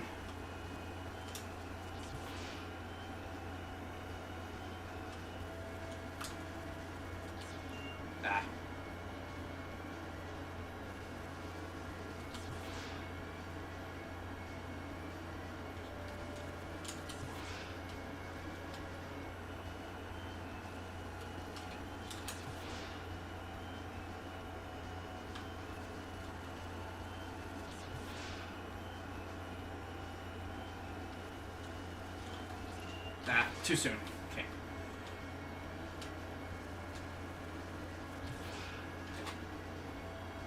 I imagine that this boss is a nightmare for anyone with arachnophobia. Especially when it starts like running at you like really fast.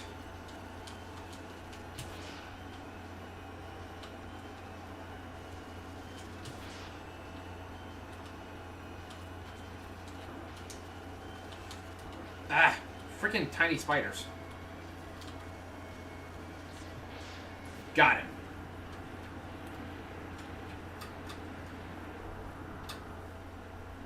Remember Super Smash Bros. Ultimate Don't Kotaku thinks Persona 5 has a disability slur, which is BS.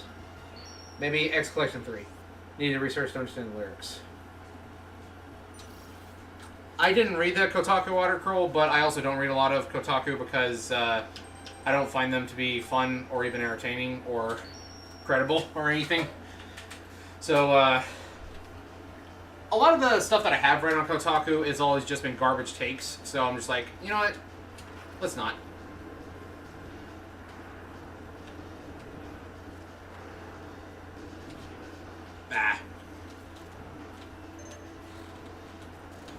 One thing I find funny about these games, like where certain sprites alternate on like frame timing. I don't know if that's the right word for it, but that first Storm Tornado I fired in the stage, it was invisible for a couple of seconds because the sprite blinks. And it's one thing I noticed when I'm looking at gameplay footage of the Battle Network games too, because when you like take a hit or if you use invis, you get the same kind of deal. I just think it's kind of funny that games do that, and we try to record it. It doesn't always look great like that. Kotaku's bad, worst gaming journalist website. I believe it.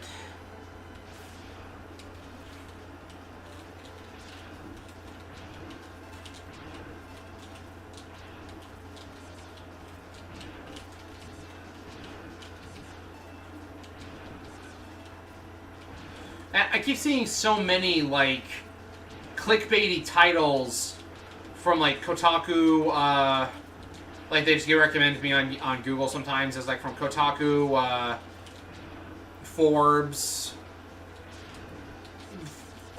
Screen Rant, Game Rant, things like that. And it's like, Star Wars finally reveals this after X amount of years, or confirms this after X amount of years. And it's just stuff that was already known to fans who are just slightly above casual level. It's like, yes, we knew that was a thing that existed in this storyline from this game, or what have you. And it just, they try to be so clickbaity about it, and they want to act like it's revolutionary, try to get the views, and we're like, sit down. You're stealing content from a lore YouTuber who is having a dry spell. You won't believe. You won't believe? That doesn't mean anything. It's like that ProZD video, you know? No. Yes, get it. Get it, then jump in the pit of death. The official way to do this trick is to actually exit the stage and then come back in. Like, that's what all the gaming magazines I read about this back in the day said. Like, that one that I did a video on, the Game Now, it said that. But it's just jump in a pit. It's quicker.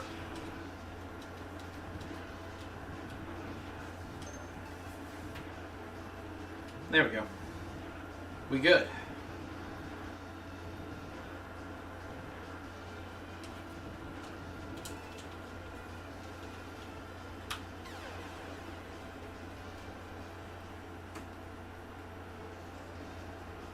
So glad the Hadouken isn't as tedious in Maverick Hunter X.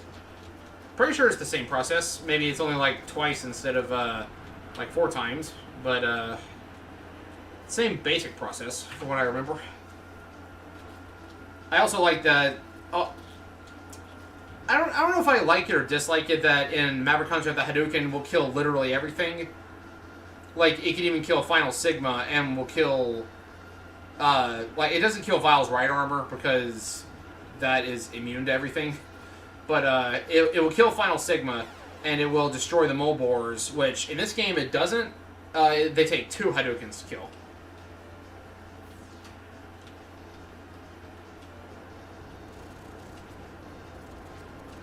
Nah. They also started the GG conflict first. You just have to take the damage, then go forward stage or respawn. Oh, I was too busy looking at chat, not watching where I was walking. I hope that didn't reset all my progress. I hope I don't have to like do all that. I should have collected more lives before attempting this.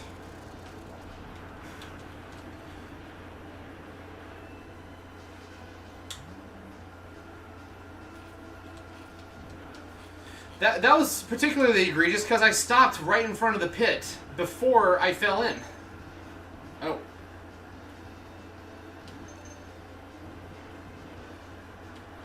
Ah.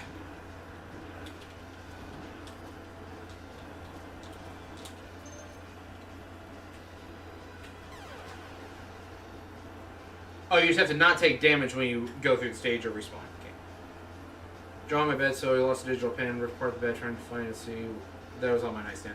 Yeah, I've done the same. I've turned, like, rooms entirely inside out looking for something, only to find out that it was either not even in the room in the first place, or it was in a safe place where it was supposed to be. Like I was talking about my Frank West cosplay earlier. I was looking around trying to find pieces of it yesterday, and we put the necklace for it because Dead Rising 2 Frank wears a necklace. We put that in a very specific place that I would never have thought to look. Ah, yes, it didn't reset my progress. Good. That I never would have thought to look, but it's a safe place, and I remember us putting it there. I just wouldn't think to look there now. All right, there we go.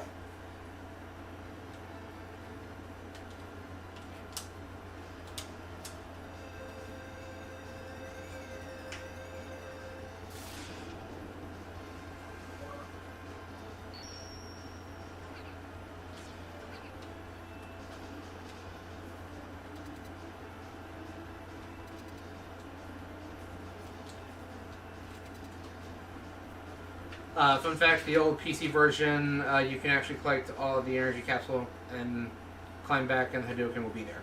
Really? Like in the DOS version that I was talking about earlier? You know, the one that I still haven't got footage of? Happened last night, so... two with... Yeah. Alright. Okay. Alright, how shall I approach this stage?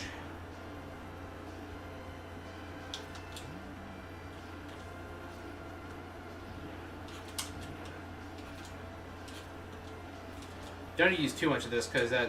Ow. Gonna need that for Storm Eagle later.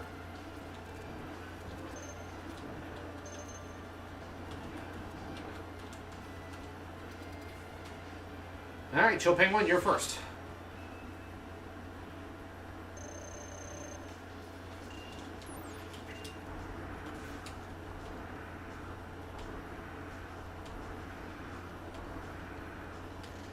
Whoop.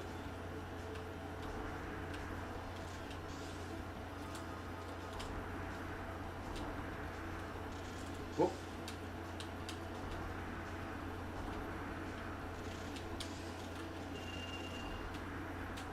Fried chicken, anybody?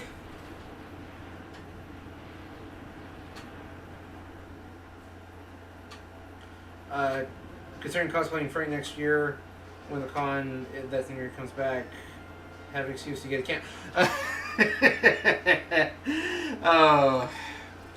You know, I don't know if I'm pretty sure I talked about this somewhere before. I know I talked about it when we were playing Dead Rising. Like, we have videos of... Stop jumping out of the armor. So, when we were playing Dead Rising, that was around the time when I first started cosplaying Frank. So, funny story about how I chose him and why. So, I've been going to conventions since 2011. I've been going to cons for over 10 years at this point. And after my first really big convention, which happened to be Anime Weekend Atlanta of 2012, I think? 2012, 2013? No, I take it back. I've been going to cons since 2009. Sorry. It was 2011 is when I set out on my own. That's when I started living on my own after I graduated high school. But, my first big con was Anime Weekend Atlanta. I want to say it was 2011, and I was just blown away by everything. And I've never quite had as big of a con experience since then. It's never been quite the same. Like, I've always wanted that same amount of wow factor from my first big convention.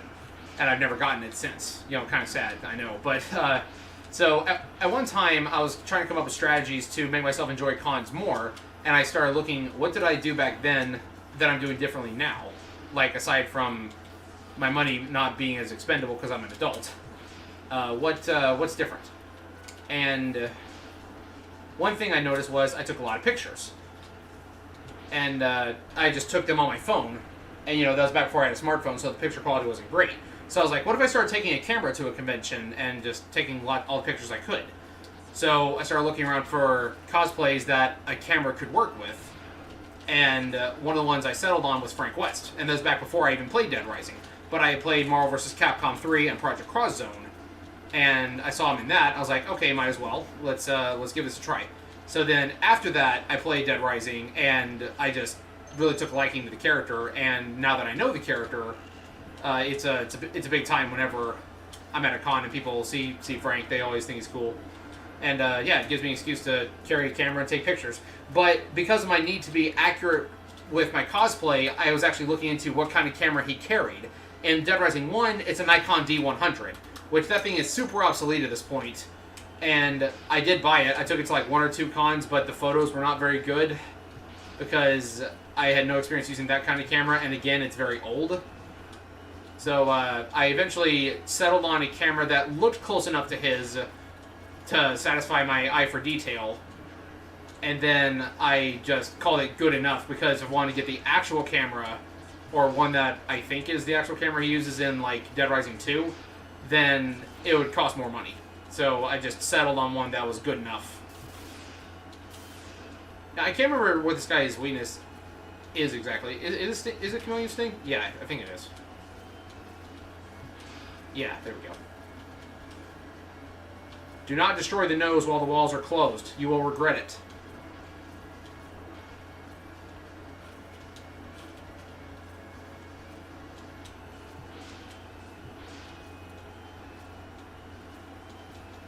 Ow.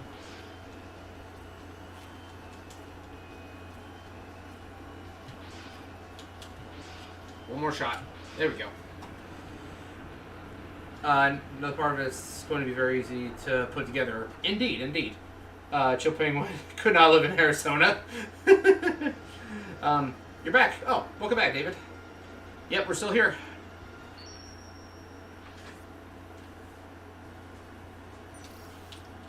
But yeah, and so because I spent all that money buying a camera to go with my Frank costume, I did eventually decide to just take up photography as a side hustle whenever I can get people to hire me. Not very often because I can't use Photoshop. It's like I bought it, but I haven't learned how to use it yet because I haven't had photos to try to edit. And combine that with trying to do YouTube and working is just a lot.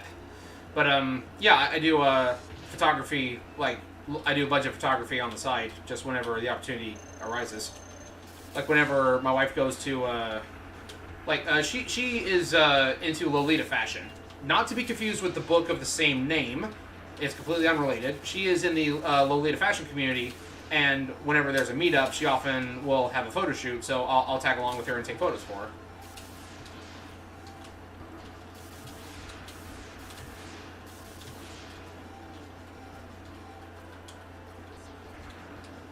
Then, of course, whenever I have a friend who's getting engaged or is having a wedding, I'll always offer, if like I'm not the main photographer, I could be the backup. Like I can get alternate angles and things like that. I've got a good couple lenses.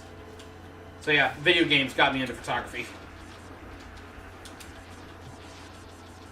There we go.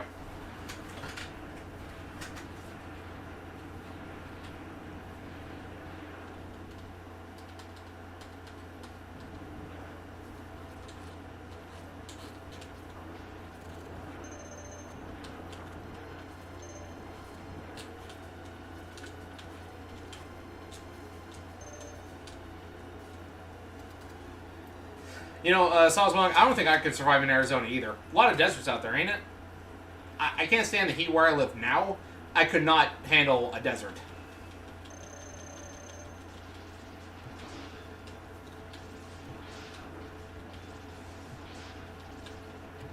Oh.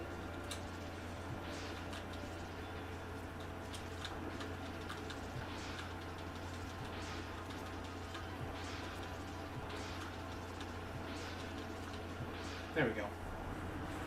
So there's an achievement for knocking off Armadillo's armor, then there's probably an achievement for cutting off Launch Octopus's tentacles and Flame Mammoth's trunk.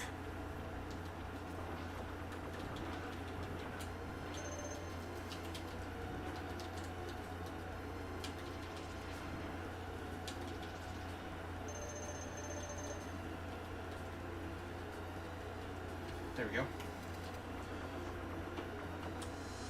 So, has anyone here had a chance to try out the MegaMan X mobile games yet?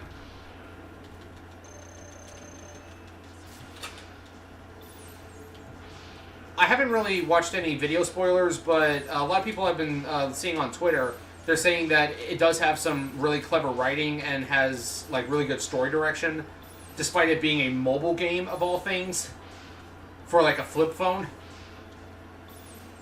So I just think it's incredible that that much effort went into like something that small, that half the world wasn't even going to get, and now the other half of the world can get.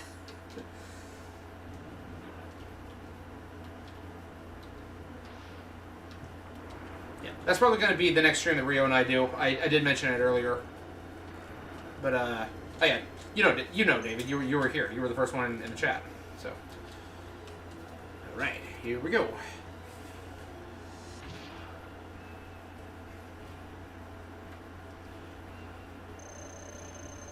Alright, time to make some calamari.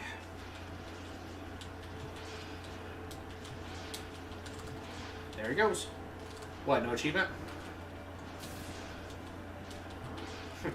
So there's one for Armored Armadillo, but not for Launch Octopus. Noted.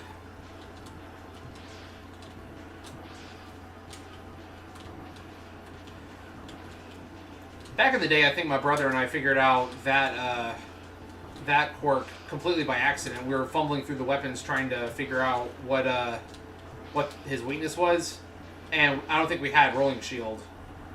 And we just started throwing boomerang cutters and they go flying off.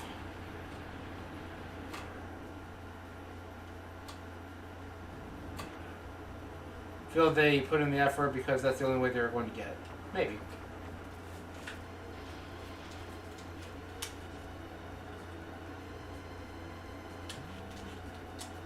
Hey, when is Summoning Salt going to do a video on MegaMan X speedruns?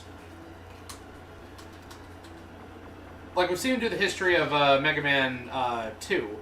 Why not one for the history of MegaMan X?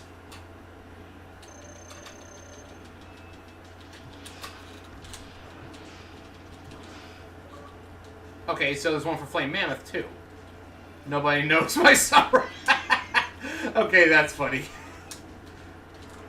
So there's one for Flame Mammoth and one for Armored Armadillo, but not for Launch Octopus. What's up with that? Because, like, okay, Flame Mammoth is a little hard to figure out than Launch Octopus, I suppose. Like, you might really have to either just be trying anything or maybe put two and two together after it happens to Launch Octopus. But why is there one for Armored Armadillo? Because if you have his weakness, you're going to use it. And that's just what happens by default.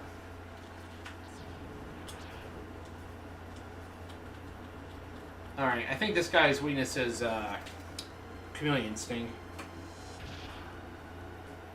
Or is it Rolling Shield? I don't remember. No, I think the Shotgun Ice. No? Oh. Boomerang Cutter, that's what it is. This is one of the bosses where I have trouble remembering what the weakness is, because when I was a kid, I didn't think that any of the weapons actually worked against him, so I just shot him with my buster till he died. Ow.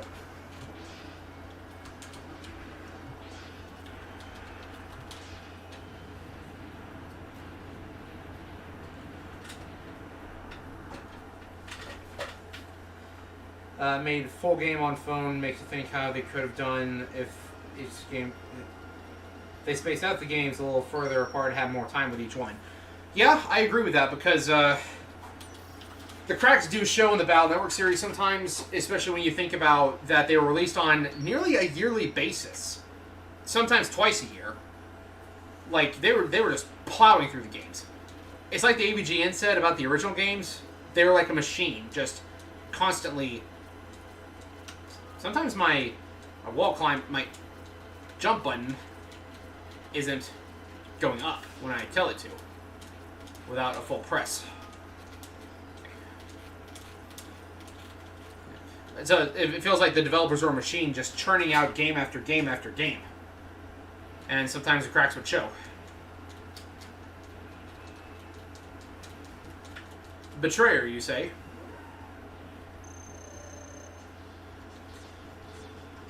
There we go. Let's get the newspaper. Whack! No!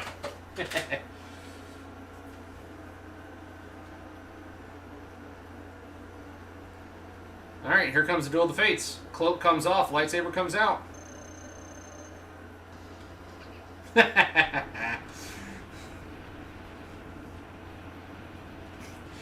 Alright, Sir Isaac. Say it with me. Oh no, you're a wall now!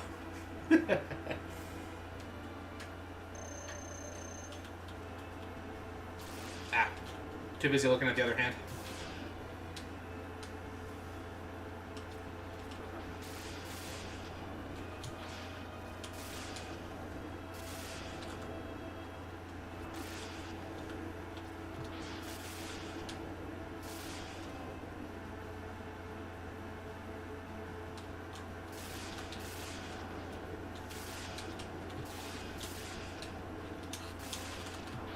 Ow. His head has a very large hitbox.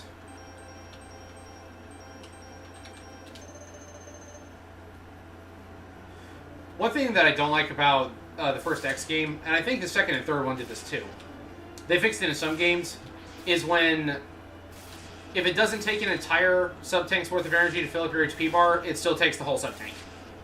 In some of the later games, like the Mega Man Zero ones, they fixed that.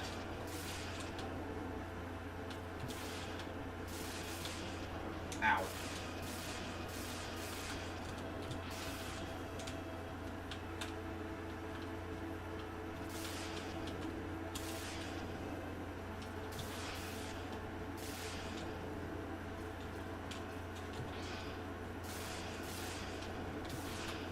Alright, once more. There we go. The day is saved. Yeah, the Hadouken doesn't work in this version. You can throw it, but it'll just bounce off.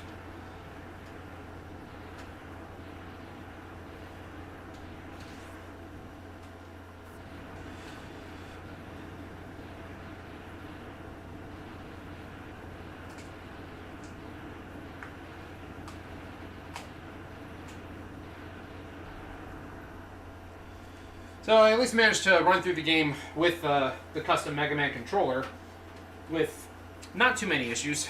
I don't know how well it would do for a Halo game though, because mostly because of where the triggers are located. But I'll save that for a different video.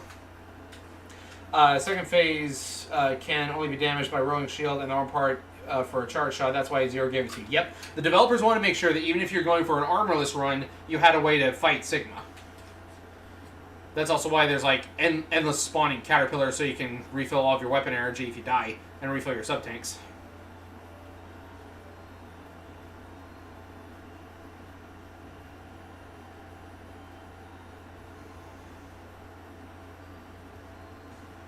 And in Maverick Hunter, if you get the Zero arm part instead of the one from the light capsule, it'll fire a big red charge shot instead of the spiraling pink one. Good game. Thank you, Chief. Or are you just saying that Mega Man X is objectively a good game? In which case, I agree.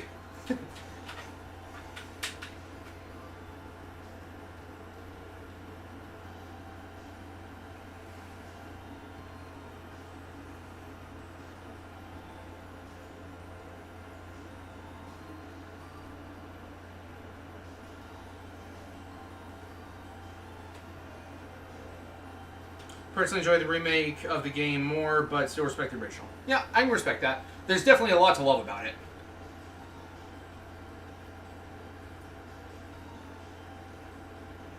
I found myself gravitating to the original for a handful of reasons. I think the biggest one is just because I'm a big sucker for the SNES and for 16-bit graphics, because that was like my game console when I was growing up. The N64 was great. Like, I love the Nintendo 64 and its library too, but I love 16-bit sprites and graphics.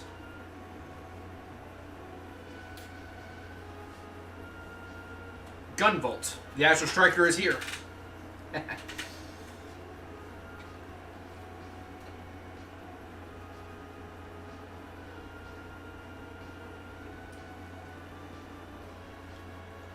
That's another game that I should play on stream. I played the original Azure Striker Gunvolt and beat it myself a while back, but I never beat 2 or 3.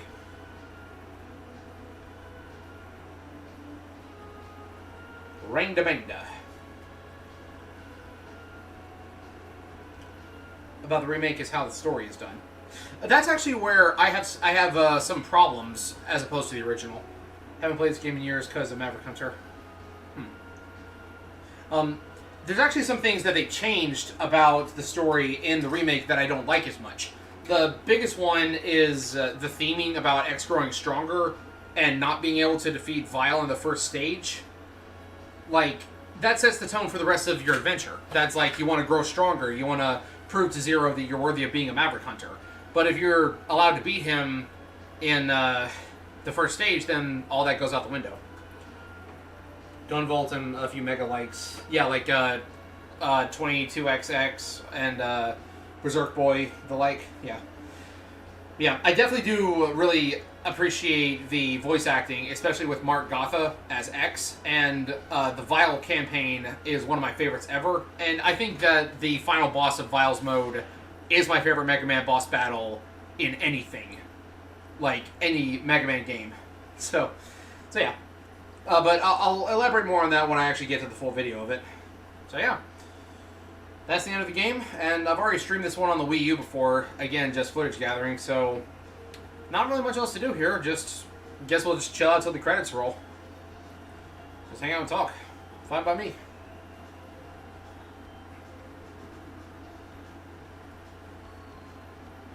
Tatsunoko.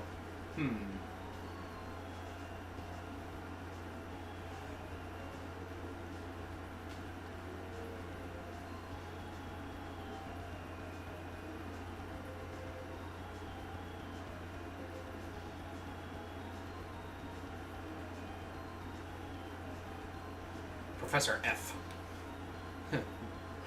It's Denzel Crocker if he was a college professor. Professor F!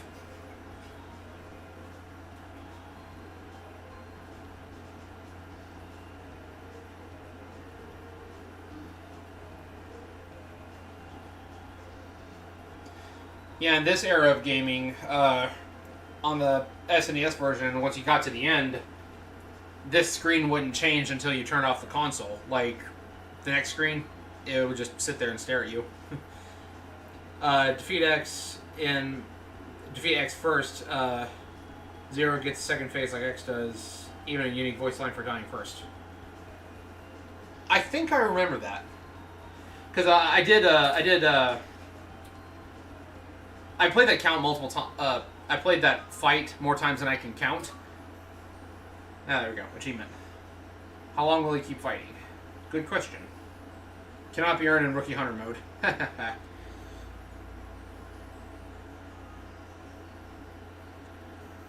You know, I just now thought of something. Sigma and Bison are kind of similar. Like, I get that these are both Capcom games and you get the Hadouken in both of them, but he says, my spirit is intact. I'm like, you're a robot. You're a virus. You're not a spirit. So, it's like in Bison does the same thing. Like, he says as long as Psycho Power exists, he'll keep resurrecting. And they finally brought him back for Street Fighter 6. I think from here, we just gotta exit to the main menu. So yeah, thank you all for watching. The game's over now, so I think I'm just gonna work on another video or something once I log off here. So thank you all for hanging out and chatting, and hope you all have a great rest of the day. See you later.